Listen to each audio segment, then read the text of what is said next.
श्री सीताराम सरकार की जय। श्री हनुमान जी महाराज की जय। श्री गौरी शंकर भगवान की जय। श्री अयोध्या धाम की जय। श्री सरयू महारानी जी की जय। सब संतन की जय, सब भक्तन की जय। जय जय श्री सीताराम। हम सभी परम पूज्य श्री राम जी के भक्त श्री तुलसीदास जी महाराज का पावन चरित्र श्रवण कर रहे हैं।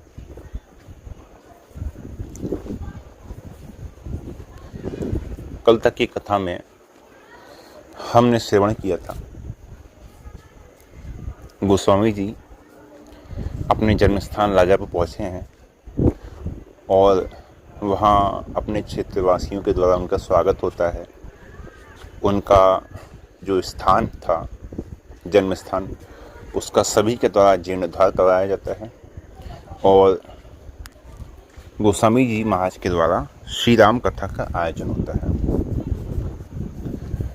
श्री राम कथा के प्रारंभ में गोस्वामी जी सभी को मानव जीवन का जो सुफल है वो सबको समझा रहे हैं और कहते हैं कि देखिए, यहाँ जन्म पाकर सत्संग लाभ और भगवान की भक्ति के द्वारा हमें अपने जीवन का जो चरम लक्ष्य है वो प्राप्त करना चाहिए। जीवन का चरम लक्ष्य क्या है? बिछड़े हुए भगवान को प्राप्त करना। उन प्रभु की प्राप्ति के लिए वैसे तो अनेक उपाय वेद, पुराण और शास्त्रों में बताए हैं, लेकिन उन सभी में सर्वसुलभ और सर्वाधिक संपुष्ट जो साध्य साधन है वो है भगवान नाम। वैदिक कर्म कांड, ज्ञान कांड और उपासना कांड, इन सभी में तो कई तरह के प्रतिबंध है, प्रत्यवाएं हैं आदि की सब आशंका रहती है। सही गलत, एक भी मंत्र गलत हो गया तो पूरा साधन विफल हो जाता है। और उसमें भी अधिकारी अनधिकारी इनकी भी बात उठती है। लेकिन भगवान के नाम में तो सबका अधिकार है और भगवान नाम ऐसा है जो शीघ्र अतिशीघ्र परम लाभ को प्रदान करता है। फिर आगे गोस्वामी जी कहते हैं, और अपने इस अभी तक के अल्प जीवन में राम नाम की सुलभता और राम नाम की महिमा को मैंने अपने जीवन में स्वयं अनुभव किया है। कैसे?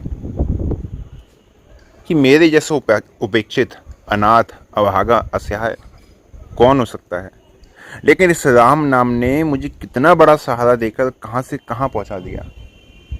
आप लोग मेरी ओर देख के स्वयं अनुभव कीजिए। एक दिन तुलसी वे रहे, मांगे मिलियो न चून। मांगने पर आटा भी नहीं मिलता था, एक दिन वैसा भी था। और कृपा भई रघुनाथ की, अब लिचोई दोनों जून। अब तो दोनों समय भरपेट है, बिना मांगे हैं। अंतर कहाँ हुआ कि एक ओर तो जगत के जो तुच्छ मनुष्य हैं उनकी आशा, दूसरी ओर भगवान का भरोसा। गोस्वामी जी कह रहे हैं कि मैंने दोनों का अच्छी तरह अनुभव करके देख लिया है। आकाश और पाताल का अंतर है। तुच्छ नर का भरोसा रहा जब तलक, तब तलक जग में दर दर भटकना पड़ा। प्रभु के चरणों में जब तक झुकाए न सर, तब तलक दर दर सर पटकना पड़ा। ढंग जग का पुराना सदा से यही, हाथ जोड़ोगे जब तक न माने कही। जब तलक जग की आशा और तृष्णा रही, मौत फंदे पे फिर लटकना पड़ा। यूं तो दुनिया में दर हैं अनेकों पड़े, एक से एक आले बड़े से बड़े। जब तक प्रभु के चरणों में अटका न मन, तब तलक जग में पग पग अटकना पड़ा। लोग अन्य अन्य स्थान पे जाके अलग अलग दर्शन करते हैं, दरवाजा खटखटाते हैं, तो गोस्वामी जी कह रहे हैं कि देखो भाई, खटखटाते रहे द्वार जब तलक, अटपटे मन की तब तक न खटपट मिटी, लोभ बस जग पे जब तक लगी टिकटिकी, जग की आंखों में तब तक खटकना पड़ा। किसी के द्वार मांगने भी जाओगे तो वो देगा या नहीं देगा वो तो बात की बात है, आप उसकी आंखों में खटकने पहले लगोगे कि देखो अभी सुबह सुबह ही लो आगे मांगने। संत सदगुरु कृपा का सहारा मिला, पाए नारायण प्रभु के चरण की शरण, एक झटके में नैया किनारे लगी, पास यम के अब नहीं फटकना पड़ा। अब यमराज के पास फटकने की आवश्यकता नहीं, अब यमराज पास नहीं भटकेंगे। अब सभी गांव वाले बैठे हुए हैं, सब सुन रहे हैं। उतने में एक नया श्रोता आया और उन्हीं श्रोताओं के साथ आके बैठ गया और बड़ा प्रसन्न, बड़ी जिज्ञासा, बड़ी दृष्टि से तुलसीदास जी की बार बार बड़े गौर से देख रहा है। तो जो नया श्रोता आया था वो एक गांव वाले से कहा, अरे भैया ये पंडित जी कहाँ के रहने वाले हैं? तो गांव वाला बोला धीरे से, अभी शांतिपूर्वक बैठकर चुपचाप कथा का आनंद लो, ये सब वर्णन कथा समाप्ति के पश्चात फिर पूछ लेना, अभी चुपचाप कथा सुनो। उतने में गोस्वामी जी कहते हैं कि भक्तों, संसार के प्राय जितने संबंध हैं सब स्वार्थ से सने हुए हैं और अनित्य हैं, सदा रहने वाले नहीं हैं। हेतु रहित जग जग उपकारी, तुम तुम्हार सेवक असुधारी।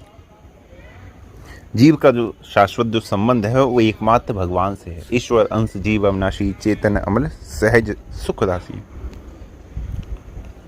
और जीव का एकमात्र उद्धार करने वाले भी केवल और केवल भगवान ही है, माता पिता भी नहीं है, गुरु भी नहीं है। शंकर जी माता पार्वती से बिल्कुल स्पष्ट कहते हैं कि देखो पार्वती, राम जी अपने भक्त का जैसा कल्याण कर सकते हैं, है ना, वैसा गुरु पितु मातु बंधु प्रभु नाही, वैसा इनमें से कोई नहीं कर सकता। बंधु प्रभु नाही, प्रभु नाही अर्थात यदि आपके इष्ट देव राम जी को छोड़ के कोई और है। आजकल बहुत चल रहा है ना, जैसे ट्विटर होता है ना, ट्विटर पे कुछ ट्रेंड में चलती है, उसी तरह मैं समझता हूँ कि जितना देखने में आता है, समझने में आता है, आप सभी ने भी अनुभव किया होगा, जो इधर उधर अलग अलग देवी देवता होते हैं ना, उनका भी अपना एक सीजन आता है। जैसे बारिश का आ गया, गर्मी आ गई और सर्दी आ गई, उसी तरह मुझे लगता है इनका भी एक सीजन आता है। जैसे इस समय चल रहा है खाटू श्याम जी, हारे का सहारा, बहुत चल रहा है उनका। अब लोग उनके पीछे लग जाते हैं, तो वही बात शंकर जी समझा रहे हैं कि देखो, गुरु पितु मातु बंधु प्रभु नहीं। यदि आपने किसी और को भी इष्ट देव भगवान के रूप में स्वीकार कर लिया है तो भी राम जी के समान आपका हित करने वाला वो भी नहीं है।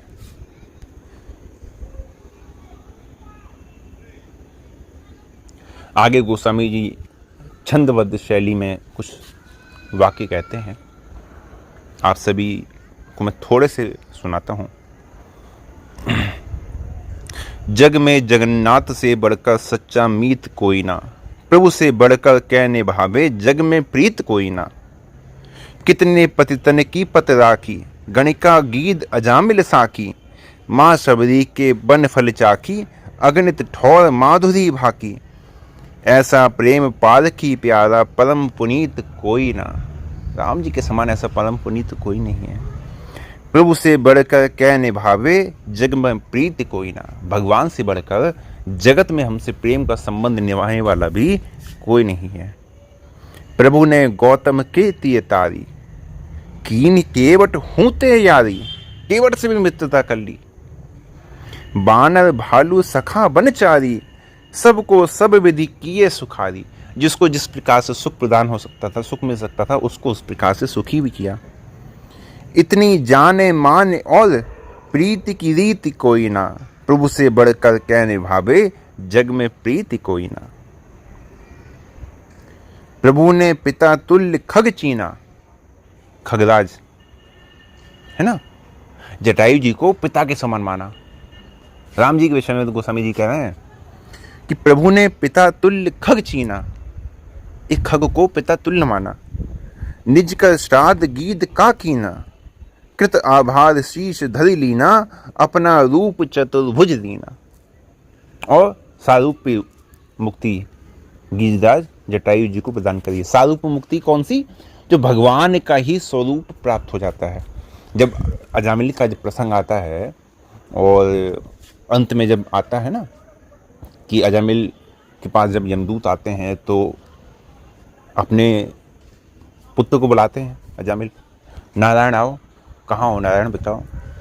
उतने में भगवान के चाल पाशात आ जाते हैं। तो भागवत में जो वर्णन है वो बिल्कुल वैसा ही वर्णन है जैसे भगवान का वर्णन होता है। भगवान का ही स्वरूप, वैसे ही चार हाथ, शंख चक्र गदा पद्म, सब कुछ, केवल श्रीवत्स चिन्ह और कौस्तुभ मणि, इन्हीं से पता चलता है कि ये दरबान है और ये भगवान है, अन्यथा कोई अंतर नहीं है, वही स्वरूप है ना। तो वही यहाँ पे गोस्वामी जी कह रहे हैं, अपना रूप चतुर्भुज दीना, अपना स्वरूप उन्हें प्रदान किया। प्रभु के कृत को इतना राखे, अपने चित्त कोई ना, प्रभु से बढ़कर क्या निभावे, जग में प्रीति कोई ना। जिसका कोई ना पुछवया, उसका एक राम रवैया, बन के केवट चतुर खिवैया, झटपट पार लगावे नैया। जो जन माया में भरमाया, सोनर दर दर ठोकर खाया, जिसको सदगुरु ने अपनाया, उस पर सतत कृपा की छाया। प्रभु की चरण शरण में आए, रहा भयभीत कोई ना, प्रभु से बढ़कर क्या निभावे, जग में प्रीत कोई ना। जिसने पर उपकार कमाया, मन से मन मोहन को धाया, रसना राम नाम गुण गाया, उसने सफल बना ली काया। सीता राम नाम कीर्तन से बढ़कर, जग में गीत कोई ना, प्रभु से बढ़कर क्या निभावे, जग में प्रीति कोई ना। कभी होत मन शत्रु है, कभी होत मन मीत, मन से हारे हार है, मन के जीते जीत। हम सभी अपने मन से ही तो हारते हैं, मन के वशीभूत हो जाते हैं। आज की कथा फिर विश्राम होती है गोस्वामी जी के यहाँ। आज की कथा भी गोस्वामी जी का विश्राम होती है। भक्त वत्सल भगवान की जय जय जयकार होती है। जय घोष के बाद सब लोग चले जाते हैं, लेकिन वो जो एक नए श्रोता आए थे और जो ग्रामीण थे, वो दोनों आपस में बातचीत करते हैं। तो जो नए श्रोता आए थे तो उनसे वो कहते हैं, हाँ भाई साहब अब बताइए क्या जानना चाह रहे थे आप। तो जो नए श्रोता थे वो कहते हैं, भैया मैं इन कथावाचक पंडित जी के विषय में कुछ जानकारी चाहता हूँ। तो गांव वाला कहता है, हाँ भाई इन पंडित जी की जन्मभूमि तो यहीं राजापुर गांव में ही है, लेकिन इनकी जो शिक्षा दीक्षा है ये काशी में हुई है। इनके पिताजी पंडित आत्माराम दुबे जी यहाँ के एक प्रतिष्ठित विद्वान पंडित थे, राजगुरु रहे थे, और इनकी माता का नाम हुलसी देवी था। अब उन दोनों में से तो अब कोई है नहीं यहाँ पे, और अपनी जन्मभूमि से बहुत समय तक अलग रहे। तो इन्होंने जो विद्या प्राप्त की है उसका प्रकाश और उनकी प्रतिभा वो तो आप देख ही रहे हैं। इनका बचपन का नाम राम बोला था, लेकिन अब इनकी दीक्षा हो गई है वैष्णवी दीक्षा। तो दीक्षा के समय इनके गुरुदेव ने इनका नाम तुलसीदास जी रखा है, और अब ये श्री तुलसीदास जी हमारे राजापुर गांव के गौरव हैं। उस समय कौन कथा बाँचता था? उस समय कथावाचक कहाँ रखे थे? अब तो जैसे मैंने कहा था ना, एक ट्रेंड चलता है। अब तो जिसको कहीं कोई काम ना नहीं मिला, लाओ पढ़ाई लिखाई कर लेते हैं, डिग्री ले लेते हैं, आचार्य बन जाते हैं, कथा बाँचेंगे। कुछ नहीं, मंदिरों में भी यही चलता है। एक कथावाचक हैं, उनको एक बालक दे दिया 5 वर्ष का, हाँ भाई कथा वाचो, इसको सिखाते रहो। 2 साल 3 साल जब तक 8-9 वर्ष का हुआ तब तक उसको भी बाँचना शुरू कर दिया। 10 साल की उम्र से उसको भी बैठा दिया, लो भैया बाँचो। लेकिन वो उस समय की बात थी, उस समय तो भगवान की कथा किसी को सुनने को मिल जाए तो बात ही अलग थी। तो जो नए श्रोता आए होते हैं वो कहते हैं एक बात और बता दीजिए, इनका वैवाहिक संबंध कहीं हुआ है कि नहीं हुआ? तो गांव वाला कहता है क्यों जी, इनके वैवाहिक संबंध की जिज्ञासा क्यों हो रही है? क्या आप भी अपना परिचय और प्रयोजन कुछ बता सकते हैं?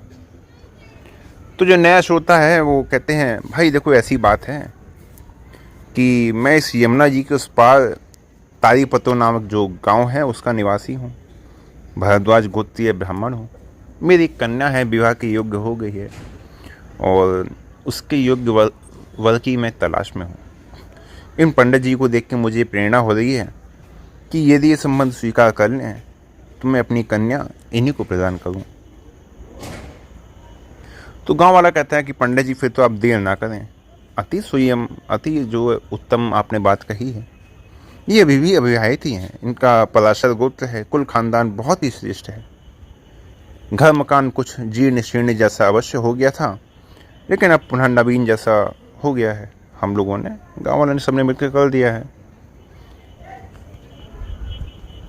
और सभी प्रकार की अब तो अनुकूलता है, कोई वैसी समस्या है नहीं। तो यदि आप संबंध करना चाहें तो संबंध के लिए आप बिल्कुल तत्पर हो जाएं, बड़ा अच्छा है। तो जो नए श्रोता आए हुए होते हैं कुछ सोच विचार करके, हाँ भाई देखो बात तो मुझे भी आपकी ठीक लग रही है, मेरी कन्या की ओर इनकी अनुरूपता भी है, लेकिन क्या ये मेरे इस आग्रह को स्वीकार करेंगे? गांव वाला कहता है कि भैया क्यों नहीं, ब्रह्मचर्य आश्रम से लौटकर समावर्तन संस्कार पूर्वक अब गृहस्थाश्रम का प्रवेश तो शास्त्रीय विधान है ही, होना ही चाहिए। जो कन्या के पिताजी होते हैं वो कहते हैं हाँ भाई ये तो ठीक है, किंतु कोई कोई ब्रह्मचर्य आश्रम से ही सीधे विरक्त वेश में चला जाता है, अर्थात संन्यास स्वीकार कर लेता है। तो कहीं इनके हृदय में भी वैराग्य के कोई विशेष भाव तो नहीं है, यदि हुआ तो फिर ये विवाह नहीं करेंगे। तो गांव वाला कहता है नहीं, मुझे नहीं लगता ऐसी कोई बात होगी। यदि विरक्त वेश वाली बात होती, भावना होती और किसी भावना की प्रधानता होती तो फिर जन्मभूमि में क्यों आते हैं? ये फिर जन्मभूमि में क्यों आते और अपने माता पिता का फिर श्राद्ध आदि तर्पण आदि क्यों करते? और फिर हम सभी ने इनसे कहा कि आप अपने घर का उद्धार जीर्णोद्धार करवाइए, तो उसके लिए भी फिर ये मान गए। यदि ऐसा कुछ संन्यास वाली बात होती तो ये इन सब के लिए मना कर देते, तो ये यहाँ पे आते भी नहीं। तो मुझे भी इनका जो झुकाव है ये निवृत्ति मार्ग की ओर नहीं, अर्थात संन्यास की ओर नहीं, प्रवृत्ति मार्ग की ओर मुझे इनका झुकाव लग रहा है। तो कन्या के पिताजी कहते हैं हाँ, जहाँ तक मैं समझता हूँ आपका अनुमान मुझे ठीक ठीक लग रहा है। तो बाकी गाँव वाला कहता है कि फिर भी यदि आप एक बार प्रस्ताव करके देख लीजिए तो सही है। जहाँ तक तो पंडित जी मानेंगे ही, और हो सकता है कि कुछ देर के लिए आनाकानी भी करें, तो हम गांव वाले सब मिलकर थोड़ा जोर देकर प्रयास करके देख लेंगे, हो सकता है आपका काम हो जाए। तो कन्या के पिताजी कहते हैं हाँ ठीक है, बहुत अच्छा, आप लोग अपनी तरफ से प्रयास अवश्य कीजिएगा। तो देखते हैं अब आगे गोस्वामी जी के विवाह का किस प्रकार से प्रबंध होता है, किस प्रकार से विवाह होता है। और आज के लिए यहीं विश्राम देते हैं। जय जय श्री सीताराम।